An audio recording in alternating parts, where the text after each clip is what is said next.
নির্বাচন আচরণবিধি লঙ্ঘন, ভ্রাম্যমাণ আদালতের কাজে বাধা এবং কর্তব্যরত নির্বাহী ম্যাজিস্ট্রেটকে হুমকির অভিযোগে ব্রাহ্মণবাড়িয়া ২ আসনের স্বতন্ত্র প্রার্থী রুমিন ফারহানার বিরুদ্ধে আদালতে অভিযোগ দায়ের করা হয়েছে। তার বিরুদ্ধে ব্যবস্থা নিতে সংশ্লিষ্ট নির্বাচনী অনুসন্ধান ও বিচারিক কমিটির কাছে চিঠি দিয়েছেন সরাইল উপজেলা নির্বাহী কর্মকর্তা মোহাম্মদ আবু বকর সরকার।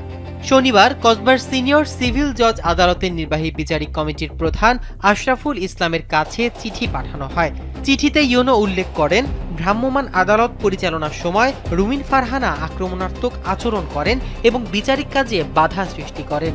তিনি নির্বাহী ম্যাজিস্ট্রেটের দিকে বারবার বৃদ্ধাঙ্গুলি প্রদর্শন করেন এবং আঙুল উঁচিয়ে হুমকি দেন।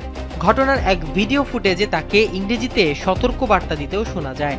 দেশের মানুষের দৃষ্টিশক্তিকে সুরক্ষিত রাখার প্রত্যয় নিয়ে এলো সেফ এলইডি লাইট।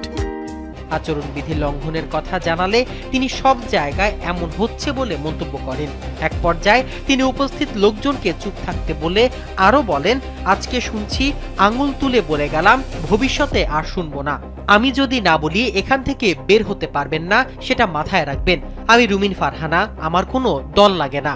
এ ঘটনায় আচরণবিধি লঙ্ঘনের দায়ে ভ্রাম্যমাণ আদালত তার এক সমর্থক মোহাম্মদ জুয়েলকে 40,000 টাকা জরিমানা করে।